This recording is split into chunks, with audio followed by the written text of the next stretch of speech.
Kasi nandito kami, dumating ako dito kagabi, alauna. O, alas 2. Para ayusin lang yung bangkay ng asawa ko. So ngayon, ang dami nilang hinihingi na mga requirements para ma-release namin, mamadala namin sa Manila. Eh hanggang ngayon, hindi pa gumagalaw yung papel eh. Sir, ang sinabi po kasi ay nag-ano po kayo, nag-waiver po kayo, pero pinapa-autopsy po kasi yung asawa Okay, niyo. sabi ko nga, ito na nakita namin, pinakita ko na sila yung ano, yung bangkay. Where nakita nila, tinignan nila kung ano yung tsura. Tapos papa-autopsy nila na pag nakita nila yung ano, siguro karapatan na namin na nagbigay na kami ng waiver. Sir, bakit po ayaw niyo pong ipa-autopsy? Alin? Yung, Ba't na papa-autopsy pa? Ikita mo, nakita mo na yung sarili mo na, yung sarili niya na ano, hiwain mo pa? Pero, kasi nakita na ako na in-autopsy, binubuksan buo. Tapos bayaan na lang, iiwan na lang ng mga mag-autopsy. Ikaw ba gusto mo namatay ka na? Gusto pang ano yun? Gusto mo makita pa na naghirap na yung tao tapos iiwain mo pa?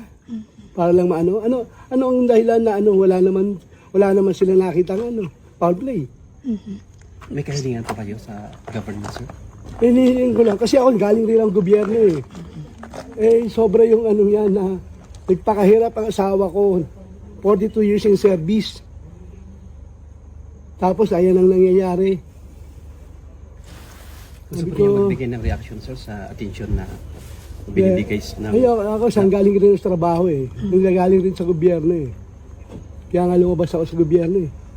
sir, gano'ng kasakit sa pamilya niyo na naantala pa po yung pagpaproseso po sa bangkay ng asawa niyo? Ayun nga Yung nagluluksa nandito po kami kayo. para ano eh. Tapos ang dami pa nilang requirements. So, ganun ba yung nagdudusa na kami tapos ito ang maramdaman mo, pahirapan ka pa. Pero sir, nakikilala niyo po yung, yung mukha ng asawa niyo? Oo.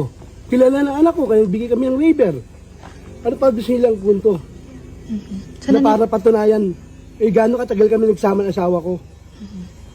naniniwala po kayo aksidente po yung pagkahulog Oo. niya?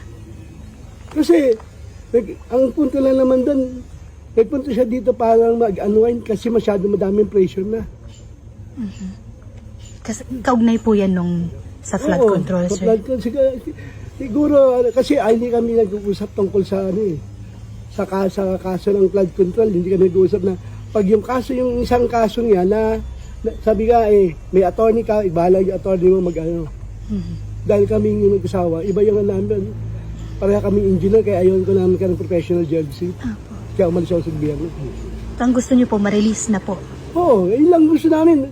Magpapasko, makasamahan man lang namin yung asawa, makasama ko lang, asawa ko yung Pasko.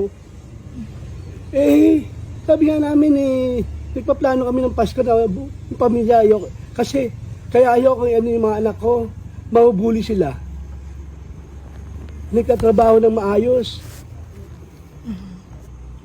Ngayon po, sir, ano po yung mga documents pa na hinihingi po nila? Nila wala yung pipirman doktor. Sa death certificate. Yung nag-declare po na patay. Oo. Sir, pinapa-DNA test din daw po. Oh, sabi ko, paano mag-swab ka nga lang, makakalaman mo DNA ng ano, hindi ba? Para napadaming proseso, pinapahirap. Eh kami na yung anak ko, tsaka yung ako na mismo sasabi, asawa ko yan. Nanay nila yan. Ba't ano pa gusto nila i-prove? Maghanap sila ng ibang tao? Yun lang magiging reaction ko dahil kung ikaw man, gusto mo ba nakita mo yung magulang mo o yung anak, kasama mo sa bahay na asawa mo na nakita mo na nagka-disgrasya tapos gusto mo pabuksan mo pa yung ano? Kayo na siguro mag-umusga. So sir, para sa inyo, hindi po tumalon ng kusa yung asawa niyo? Accidental? Aksidente siguro, aksidente yun. Kasi sa akin, magkausap pa kami nung ano eh. Before that day eh.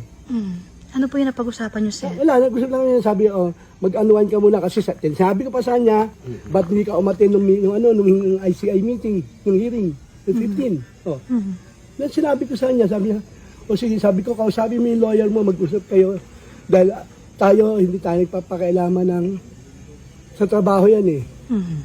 Hindi ako nakikialam ng trabaho eh.